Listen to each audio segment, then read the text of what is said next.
All right, thank you very much for the introduction. So again, I'm Georgio. I'm a first-year PhD student at KU Leuven, and Kelong is my colleague. If you'd like to introduce yourself. Yeah, hi, I'm Kelong. I'm a final year PhD student, also at KU Leuven. But yeah, I'll let Georgio start the presentation. All right. So today we're going to talk about an ORAM scheme that we have worked on together with some of our colleagues who aren't presenting but are in the meeting. So there's Debo Das and Jongyun Park. And our scheme is a non-interactive and stateless Oblivious RAM.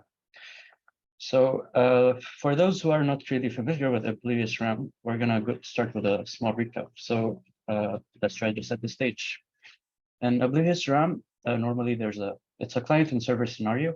And the idea is that the client would like to store a database that is encrypted with a key material that they control on a remote, untrusted server. And the client would ideally like to request the server to perform some operations on the database, such as reading from it or writing from it, as if it's a normal random access memory. And that would be on any data element. And what ORAM provides us is that it's a security guarantee that makes the client perform such operations without the server knowing whether the client requested a read or a write, which element was targeted to by the client to be accessed in a query, to be read from or written to, and what is the content of any element in the database at any given point. So the server would be oblivious to any of these properties, and this is what makes it an ORAM versus a normal RAM scheme. So we can think of a simple way to solve this problem. We can just have a client encrypt a database. It would like a list of elements with a randomized encryption scheme so that the attacker could not distinguish if two encryptions of the same element look the same. It would be randomized.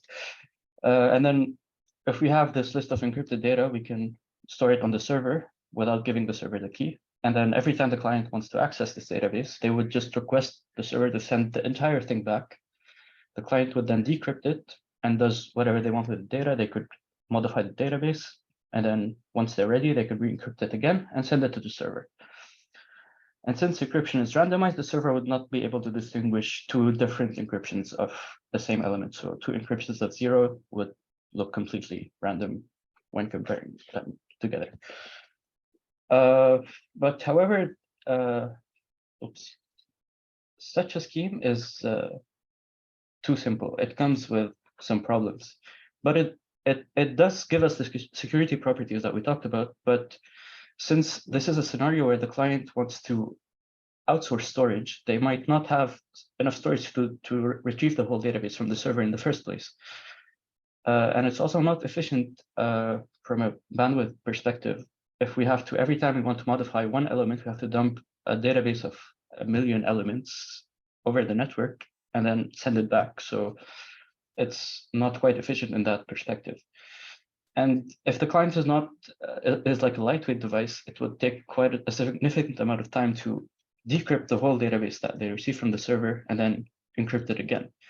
So modern ORAM schemes try to solve these problems to achieve the same security properties in a more efficient manner. So I will just take a step back and let's try to go over some properties that we like to consider when assessing an ORAM scheme or when we try to define. So the first property is bandwidth blowup. Bandwidth blowup is basically the ratio between performing between the data that we need to transfer over the network between the client and the server. So it's the ratio between having to do the same operation in the ciphertext format where we have the security properties versus doing it in plain text. So if we have to send something that's 5 times bigger than having to just send the index of the element and the server would send it back, then we have a bandwidth blowup of 5. Sometimes this bandwidth blowup grows with the size of the database, and other times it's constant, but this is a property that each design would have, and we're going to see how this applies to certain schemes later. Another important property is what a stateful, the ORAM being stateful. A stateful ORAM is one where the client would have to maintain a dynamic state that is updated after every number of queries in the server. So then if the client would lose this state for some reason, it would be very hard for them to be able to access the data that they want back. And with every number of queries, this state would have to be updated. So if the client wants to access the data on the server from a different device, they would have to synchronize this dynamic state with the devices. This is the opposite of stateless ORAM, where the client only needs to maintain static data, such as keys. So keys would not change when the database is accessed. The key would remain the same, so this is considered as static data. The same goes for hashes of indices, for example. You can pre-compute hashes of numbers, and then you can store that during the setup phase, for example. And then if the client wants to use another device to query, they just need to port this static data all the time, and they would be able to access the database. This does not change with the number of accesses to the server. Final property that we'd like to consider is interactiveness. An interactive ORAM is one where the server and the client have to perform multiple rounds of communication between one another before the server is able to complete the thing that is requested by the client. So sometimes it would be possible to perform like the client would ask something to the server would reply with something that is not the final answer back to the client, and then the client would send something to the server, which allows the server to be able to complete the computation and reply with the correct element or be able to update the database on their side. The opposite of that is non-interactive ORAM, where the client can just send one request, and this request would contain every single thing that the server would need to complete the query. So they would be able to reply to the client and update the database if necessary, based on what is given in this query. So there's one message coming from the client, and the reply is the one going from the server. There's no interaction in that sense. Traditional ORAM schemes have been, like the first ORAM schemes that have been developed were in the so-called classical model. And in that model, the client would have to perform all of the computation that is necessary to be able to perform the protocol of accessing and reading or writing. And in that scenario, the server would be modeled as just a network storage device. So you can think of it as like a Google Cloud Storage, and it doesn't think. It just the client asks it to give it a certain element. It would give it back to the client, and then the client would ask it to store something, and it does it back. The server does not do any sort of computation other than loading and storing. And there has been a proven lower bound of omega of log n. So this is for bandwidth blowup. So there's a maximum bandwidth blowup of, a minimum bandwidth blowup of log n, with n being the number of elements in a database, of elements that need to be transferred on the network, between the client and the server. More recently, though, there has been introduction of the server computation model. And in that model, the server would assist the client in performing the computation that is necessary to guarantee the security of the scheme and the correctness. And in that sense, there will be less load on the client. So we can get away with a lighter client that can perform less operations as opposed to the classical model. But this, in the end, requires a server that can handle more operations than a simple network storage device.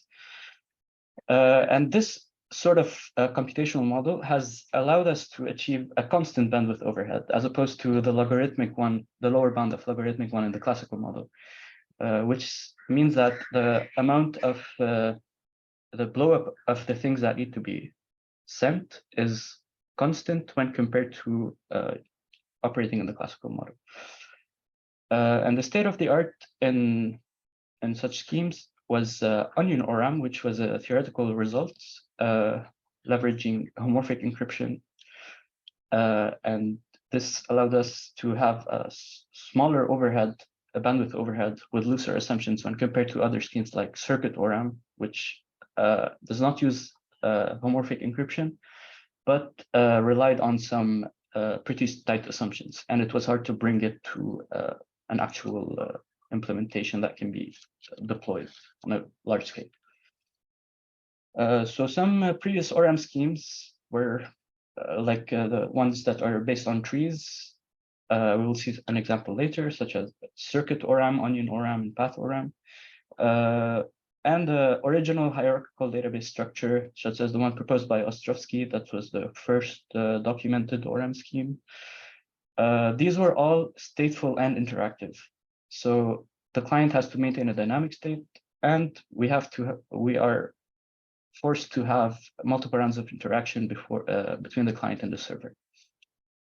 So normally these would rely on some fancy data structures that kind of look like this. So in Ostrovsky, there's a hierarchical database where there's dummy items, and there are slots where we can store things and retrieve them, and there's a specific order for everything. And in circuit ORAM, for example, they use a tree-based structure with a stash that the client has to keep. And there's a position map, which is like maps an item to a leaf element. And to take a closer look at tree-based structures, we're gonna briefly discuss PathORAM, which is a tree-based data structure as well, based on a tree-based data structure. So in this scenario, the client will have to maintain a position map, which maps every element to a path in the tree that is guaranteed to have the element that they request. So if the client wants, say, this element, which is in this path here and stored here, they would request all the nodes in the tree that are on the path that leads to this leaf tree. And then once they receive this, they would decrypt all the nodes in this path. They find the data, they do some operations. If they want to write, there's a shuffling procedure that is involved. I'm not going to go into details about that. But once this is complete, the client would send back these 3 nodes, but with updates. And then the server would store the new nodes, and then the database would be updated. There are variants of this protocol that involve recursiveness and stuff like that. I'm not going to go much here. I just want to show that the path might grow. So with the number of elements, if you have a bigger tree with like a deeper tree, then we would have to send more nodes, which is the non-constant bandwidth blowup that I've discussed before. And finally, the last one we'll discuss is onion ring ORAM, which is an instantiation of onion ORAM that is based on FHE. This also uses a tree-based structure and is both stateful and non-interactive, but there's a caveat where these properties hold in the online phase. So in such a protocol, they define an online phase where the client and the server can perform messages, like the client can send reads and writes to the server, and the client would receive all the reads that they request, but all the writes would be executed on the server after being submitted after an offline phase, which is interactive between the client and the server. And such a phase also has a non-constant bandwidth blowup, as opposed to the online phase, which has a constant bandwidth blowup. So if the client in query number 1, they request a write to element number 1, and then for 50 more queries, they request to read element number 1, they would get the original element before the first write. But as soon as the server and the client perform the offline protocol, the eviction protocol, then the new value that was written by the client would be actually applied to the server's database. And then if the client executes a read after that, they would get the updated value. So this is just to show the distinction between the online and offline phase in such protocols. About these protocols, we think they're quite good. They're really good protocols, and they can actually be used in the real world. But we think it's quite interesting to have a scheme that is completely stateless and non-interactive with a constant bandwidth blowup. Because, for example, if you want to build a privacy preserving password manager or any sort of storage, we would like to be able to access the data that we write on the database right after we do that. So it's not quite convenient to have to update the password on the database and then wait for a set number of queries until we do the eviction process, and then which this also takes consumes times and resources on the client, because they're not just doing encryption and decryption, they are actually doing homomorphic computation, and this is quite expensive before they can be able to retrieve a written value. So we think there's a lot of value in having a stateless and non-interactive ORAM scheme in which a client can just interact with the server as if it's a storage device, and all the computation would be offloaded to the server. In that case, the client would only have to encrypt and decrypt stuff, which is relatively efficient as opposed to performing other homomorphic operations.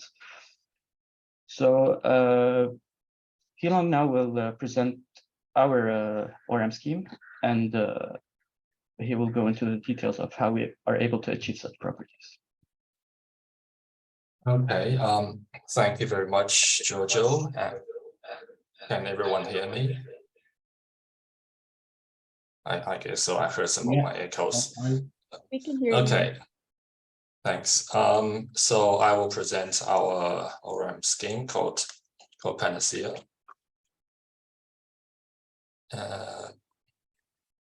So let me just, before going into the actual scheme, let me just mention some pros and cons. So our scheme is based on FHE. It has a much simpler design than some of the. Oh, so the slides are. Let me just share my screen. So the slides are not in the right place.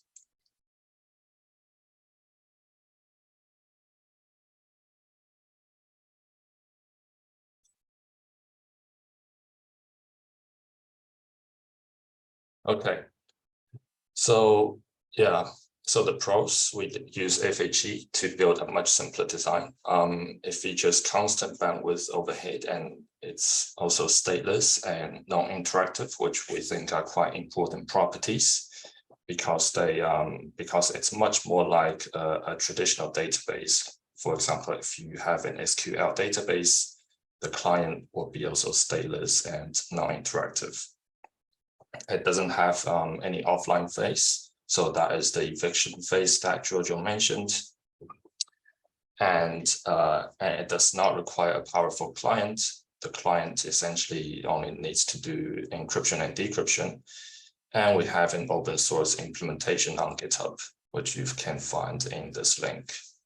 The primary con of our design is the linear computational complexity when making queries on the server side, processing queries on the server side.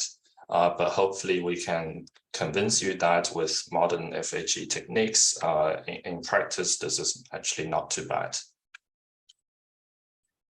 Here is a very high level view of the interaction between the client and the server. So client who wants to make a query sends these three components. The A is the index. It's a bit decomposed index. OP is the operation. So 0 means it wants to do a read, and 1 means it wants to do a write. And data is the new data that the client wants to write, and it can be like 0 or some random data if the client only wants to do a read. And of course, all of these are encrypted. And the server, upon receiving the query, it does some processing, which I will explain later. And it will basically just send back one response, and that should be the ciphertext at position A, specified by the client. And client, all it needs to do is to decrypt and obtain the plain text. Now let me go into a bit more detail of what the server does. So the first thing the server does is homomorphic demultiplexing. This is not a new technique. It appeared in earlier works such as sorting hat. Like the name suggests, it will demultiplex this input vector A into a longer vector, which has zeros everywhere and 1 at, so in this case, A is 0, 1, 1. So this is a binary representation of 3. So the output will have 0 everywhere and 1 at the third position. I won't say too much about how this works, but essentially at the root, we start with the encryption of 1. And then depending on each one of these ciphertexts in this A vector, this one will either go left or to the right. So if it goes to the left, the right node will become 0. And eventually it will propagate down the tree and we end up with a 1 at one of the leaves. Later on in the presentation, I might use this capital L notation to represent this unit vector. Then the second thing the server does is very simple. It simply does a dot product, an inner product between this unit vector obtained from demultiplexing with the database elements. There is a bit more complication here because we need, so the operation inside the dot product is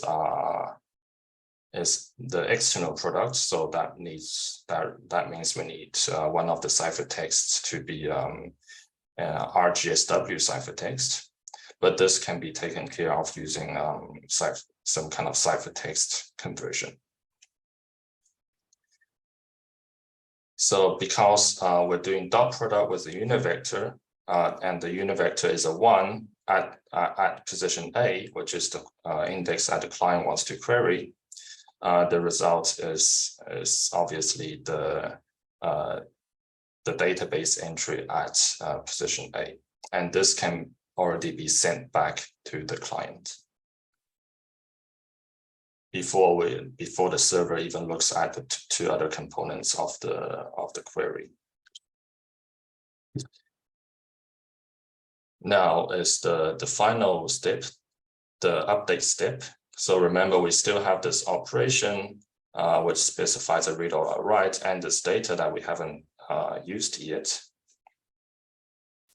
And the goal here is to update the database at index A if the operation is a write. And we can do this using the CMUX gate. In case you are not aware, the CMUX gate takes 3 inputs. The first is a C, a controller bit, and then A and B. So if the controller bit is an encryption of 0, it's going to output B, and if it's an encryption of 1, it's going to output A. And of course, whoever is running the CMUX doesn't know if it's output B or outputting B or A, because these, you can think of them as a randomized ciphertext. So it's not the same as the input B. With that in mind, to update the database, we basically perform 2 CMUX operations. So the first CMUX switches between data and the data coming from the query and the original data, depending on the flag in the operation. So it outputs this temporary value, which is the data from the query if it's a write operation.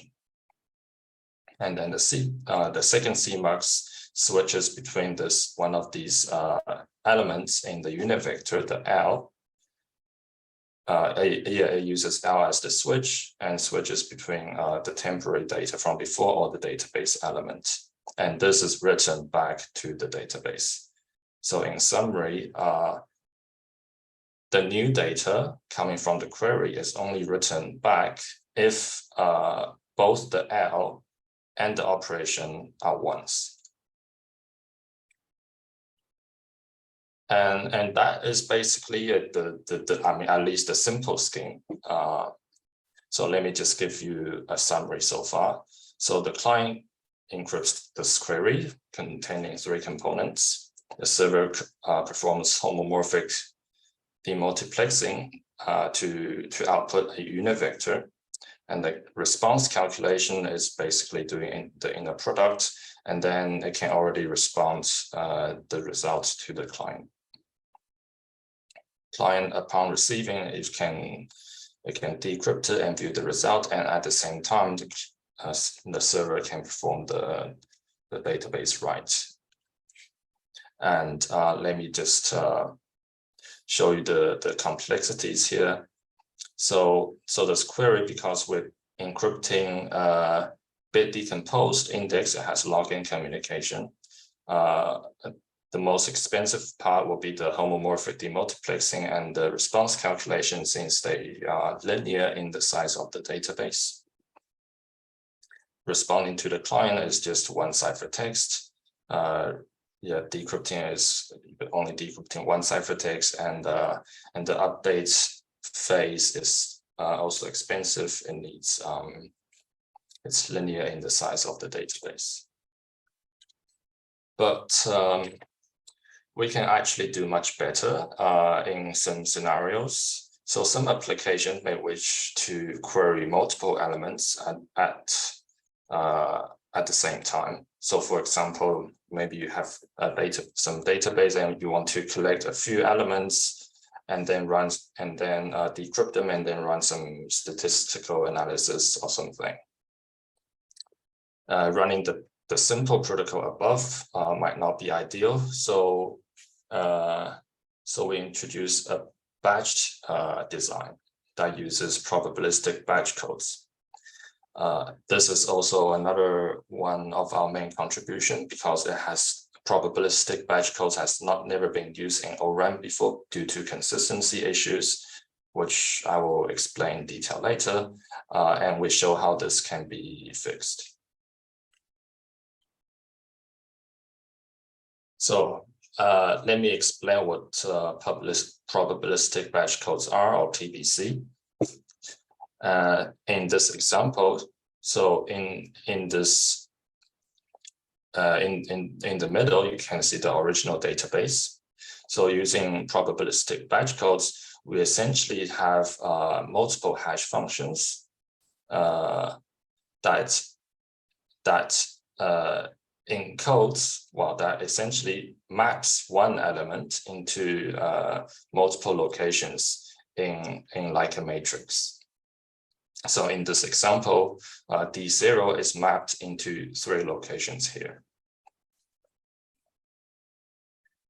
And let me just define a few things. So let K be the batch size. So this is the number of queries that the client might want to make, and let B equals to some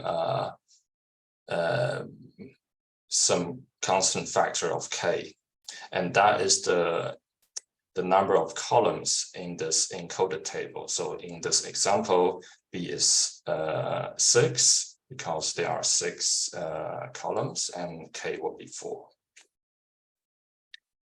And ideally, when we do this mapping, we don't want the same element to end up in the same column.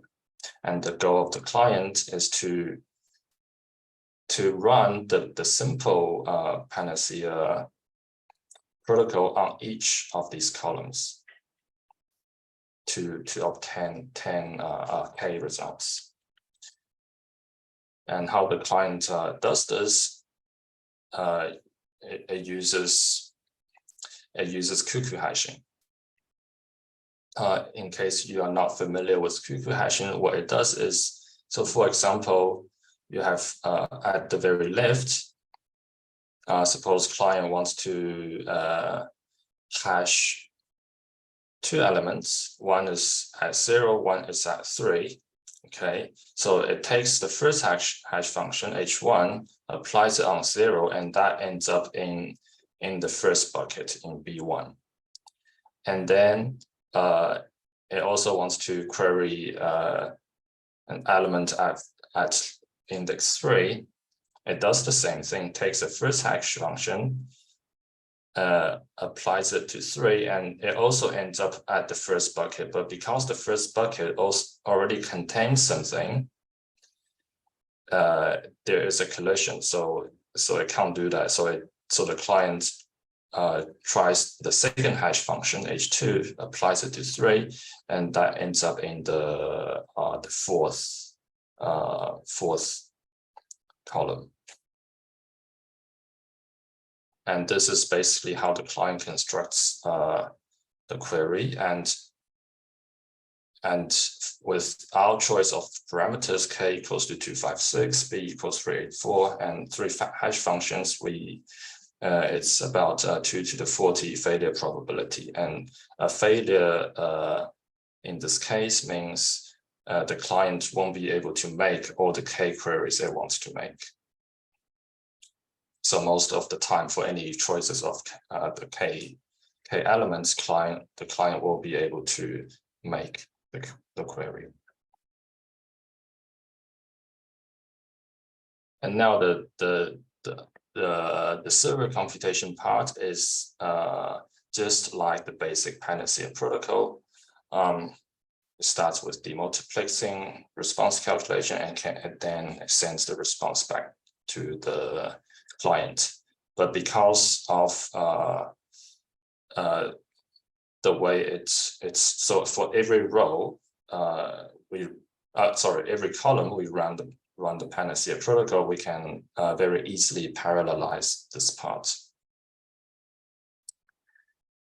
And then and then for each column, the client will get some response, and then it will find the k responses that it is interested in. And then server will perform the updates, but there will be a consistency issue. And let me show you what the issue is.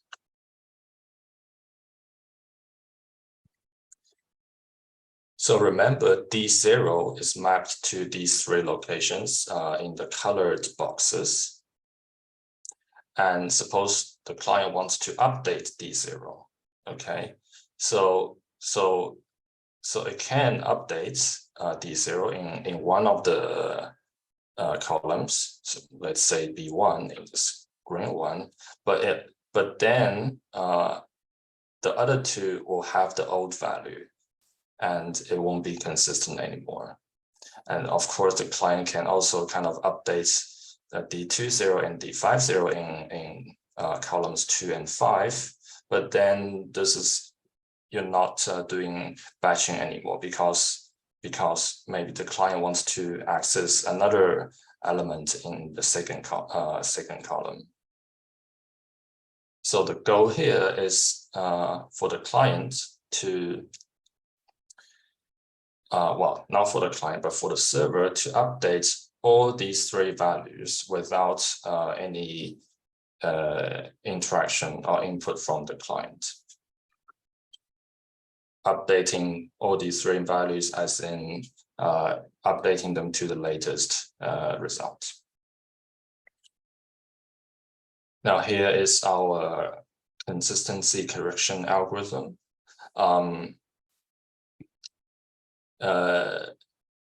The main part is this equation at the top left. I will try to explain what it does.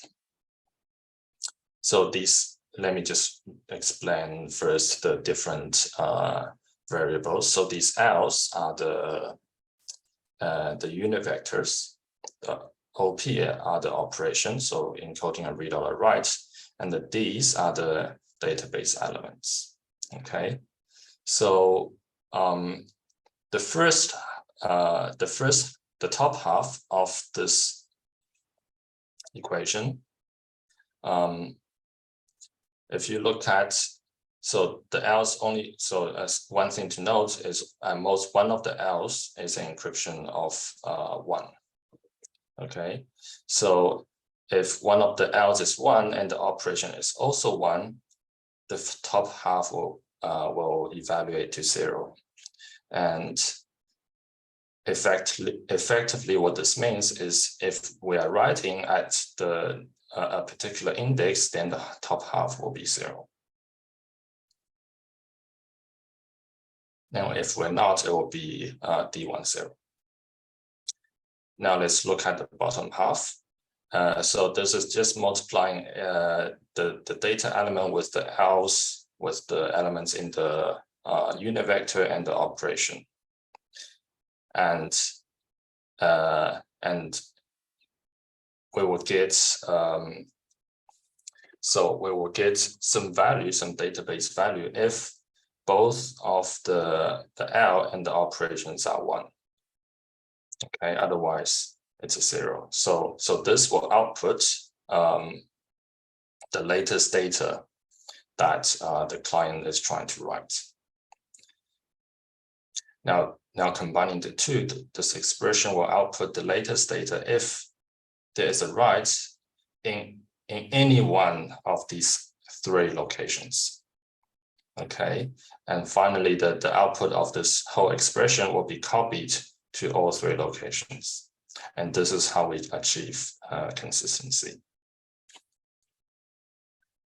Okay, so that was the batched query. Let me just show you some implementation results. So the implementation is done in Rust based on the concrete core library.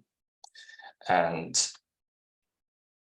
here is a response time, update duration, and total time table for different values of n, the database size.